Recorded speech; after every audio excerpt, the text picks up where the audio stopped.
नमस्कार. ग्रंथसूक्त ग्रंथसूक्त ही मालिका आपण रविवार 19 एप्रिल 2026 म्हणजे अक्षय तृतीया दिवशी सुरू केली. त्याच्या पहिल्या सत्राचं आपलं सूत्र होतं आद्य शंकराचार्य.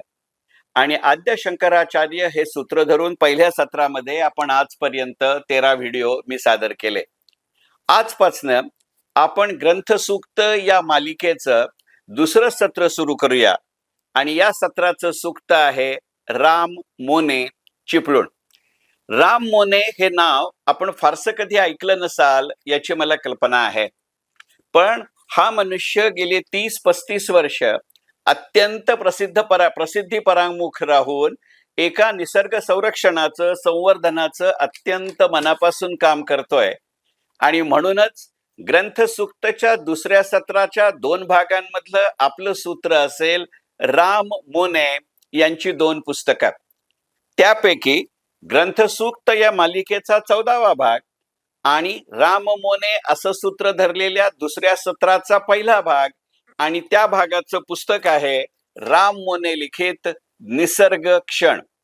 निसर्ग क्षण हे पुस्तक आज चर्चेसाठी घ्यायचं खरं महत्वाचं कारण म्हणजे एक अत्यंत वेगळ्या पद्धतीनं निसर्ग संरक्षण, निसर्ग संवर्धन, निसर्ग सर्वेक्षण अशा मोहिमांची रंजक माहिती देणारं असं हे पुस्तक आहे.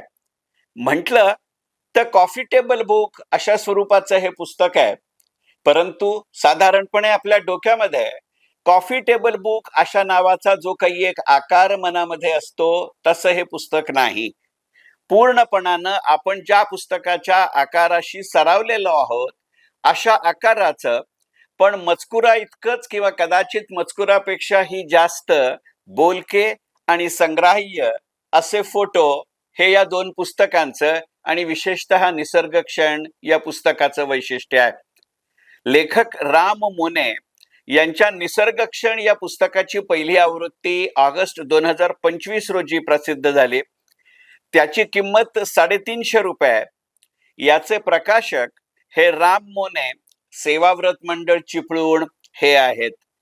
मी सुरुवातीलाच म्हटलं तसं राम मोने ही व्यक्ती इतकी प्रसिद्धी परांमुख आहे की निसर्ग संरक्षण, निसर्ग संवर्धन, निसर्ग सर्वेक्षण अशा बाबतीत गेली कित्येक वर्ष, जवळजवळ 30 ते 35 वर्ष ते कार्यरत आहेत. स्वतःचा नोकरी पेशा सांभाळून उरलेल्या वेळात आपल्या सहकाऱ्यांसमवेत चिपळूण आणि त्याच्या आजूबाजूच्या परिसरामध्ये फार मोठ्या प्रमाणावर सातत्यानं भ्रमंती करून कोकणामधले पक्षी, कोकणामधले अवैली, कोकणामधले कीटक यांच्या वेगवेगळ्या पद्धतीनं लोकांपर्यंत माहिती पोचवणं या निखळ आणि निर्लस हेतूनं आणि उद्देशानं ते काही इतर संस्थांच्या मदतीनं हे कार्य करतायत. आणि अशा मोहिमांच्या माध्यमातून जी माहिती गोळा केली गेली त्या मोहिमेच्या पुस्तकांच्या आधारे ही माहिती जनसामान्यांपर्यंत पोचावी या उद्देशानं त्यांच्या एकंदरीतच निसर्ग संवर्धन आणि संरक्षण या कार्यक्रमाचा एक भाग म्हणून लिहिलेलं राम मोने यांचं पुस्तक निसर्ग क्षण. निसर्ग क्षण या पुस्तकामध्ये सुमारे 150 पानं आहेत आणि त्याच्यातली 100 पानं तरी अशी आहेत की ज्याच्यामध्ये किमान एक तरी फोटोग्राफ आहे. हे पुस्तक जेव्हा मी पहिल्यांदा हातात घेतलं त्यावेळेला सगळ्यात महत्वाची जाणवलेली गोष्ट अशी की हे इतकं दुर्मिळ स्वरूपाचं पुस्तक आहे.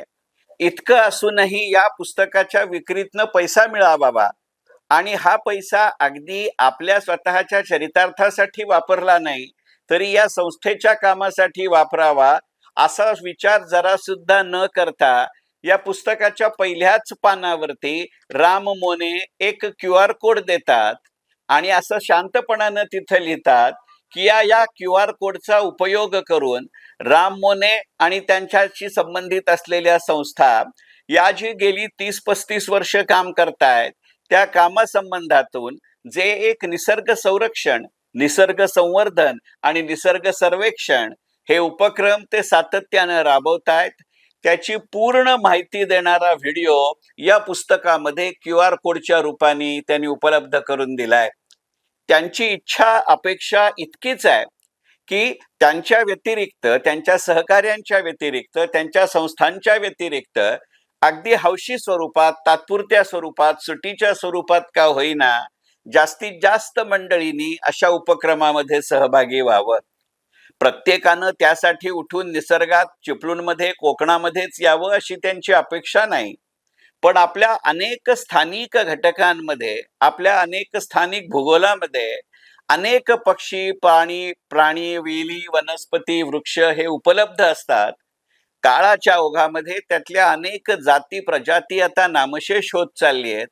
पर्यावरण आणि विकास याच्या नावाखाली अनेक झाडांची आता आपण तोड करतोय आणि त्यामुळे विकासासाठी, रस्ते रुंदीकरणासाठी काही वेळेला काही झाडं तोडावी लागली.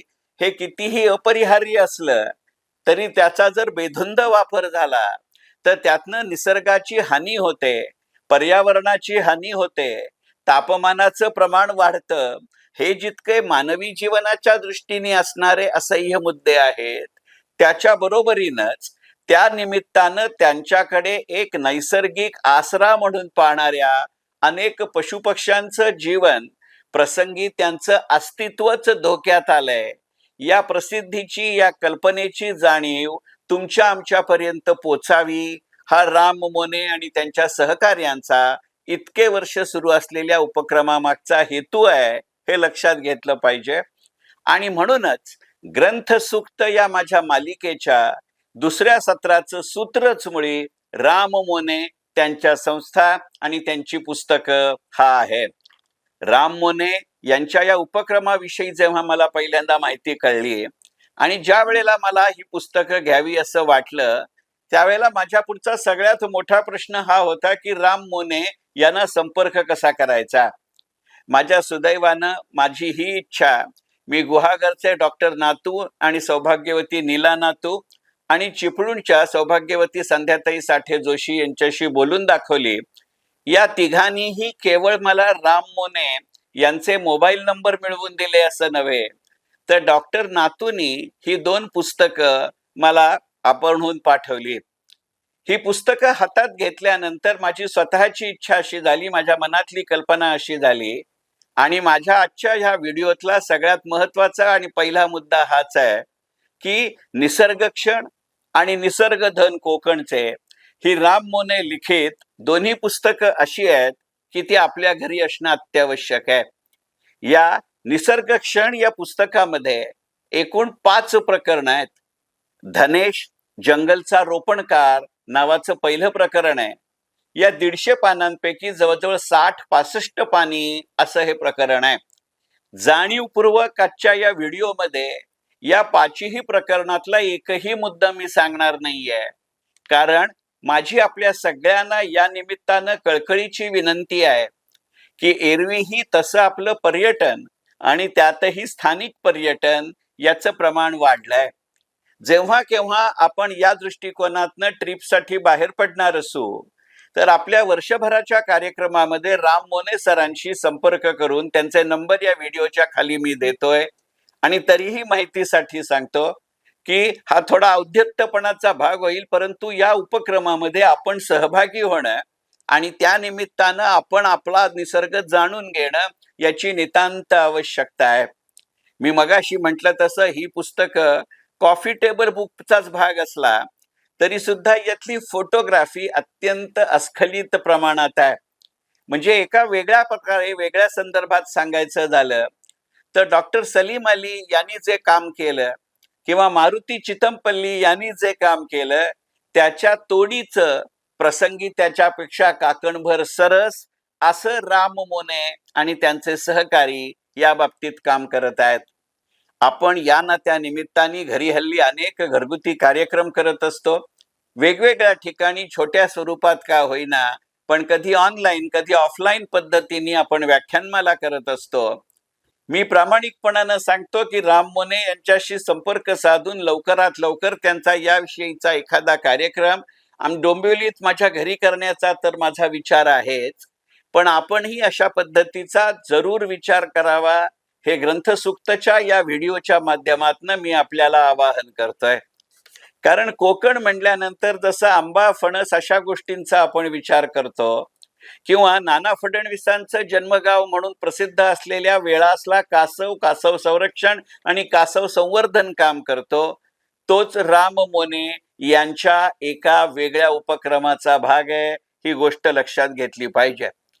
हा उल्लेख आत्ता इथे करण्याचं कारण असं की निसर्गक्षण या राम मोने यांच्या या पुस्तकामध्ये जसं त्यांचं पहिलं प्रकरण धनेशवरती आहे, मी मगाशी म्हटलं तसं 60-65 पानाचं हे गणित आहे, तशाच पद्धतीचा या पुस्तकातलं दुसरं प्रकरण हे आढळपदी अंबरात अशा शीर्षकाचं आहे. समुद्र पक्षी गरुड या विषयाला वाहिलेलं असं ते प्रकरण आहे. गरुडाची माहिती देताना राम मोने याच्यात घारीपासून सुरुवात करतात आणि गरुड हा जरी विषय असला तरी एकंदरीतच त्याच्या जाती प्रजातीमधल्या आणि कोकणामध्ये उपलब्ध असलेल्या अनेक पक्ष्यांविषयीची सचित्र स्वरूपातली माहिती राम मोने या प्रकरणात देतात. असं राम मोने लिखित आणि सेवाव्रत मंडळ चिपळूण प्रकाशित, ज्याची पहिली आवृत्ती ऑगस्ट 2025 मध्ये प्रकाशित झालंय, असे सुमारे 150 पानी पुस्तक निसर्गक्षण. निसर्गक्षण या पुस्तकातलं तिसरं प्रकरण हे मुक्त पाकोळी या विषयावरचं आहे.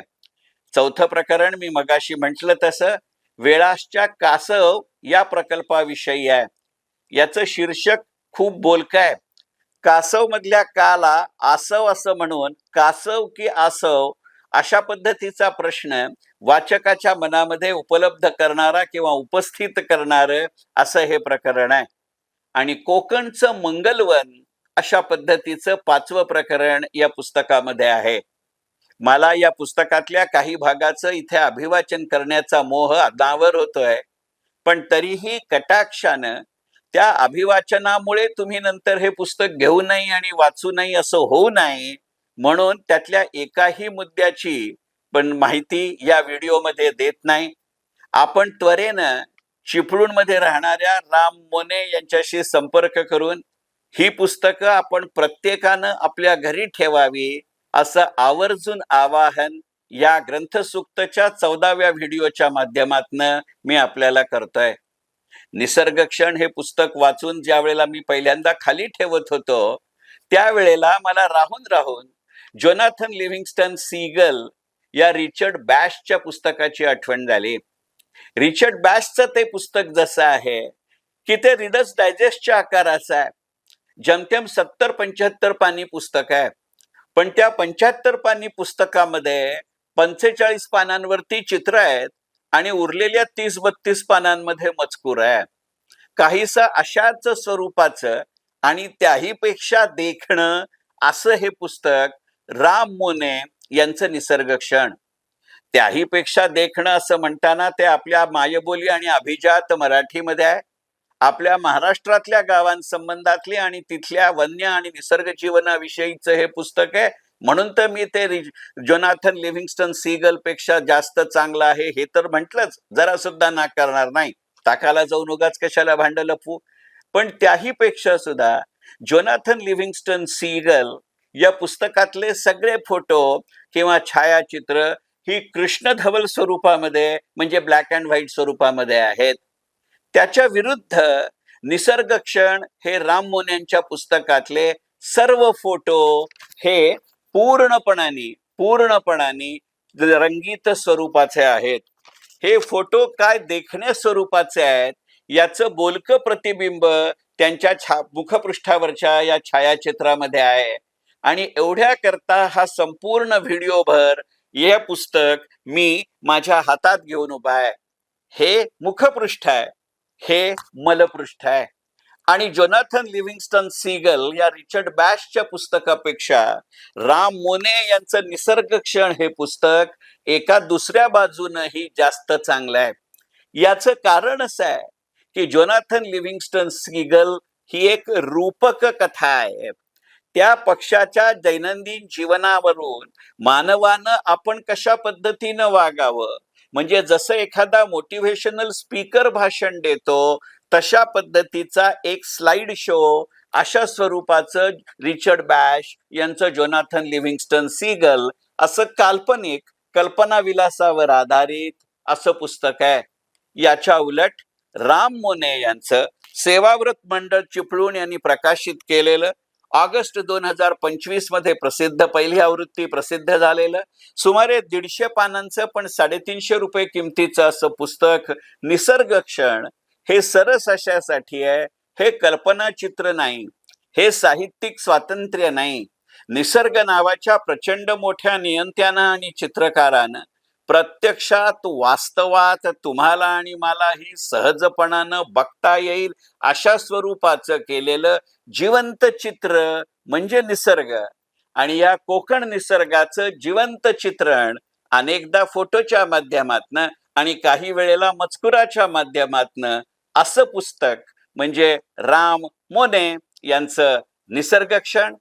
हा व्हिडिओ इथेच समाप्त करत असताना मी तुम्हाला पुन्हा एकदा हात जोडून कळकळीची विनंती करतो की आपल्या प्रत्येकाच्या घरी, विशेषतः मराठी माणसाच्या घरी, महाराष्ट्रामध्ये राहणाऱ्यांच्या घरी आवर्जून असावं असं पुस्तक राम मोने यांचं निसर्ग क्षण. मनपूर्वक धन्यवाद. ग्रंथ सूक्त.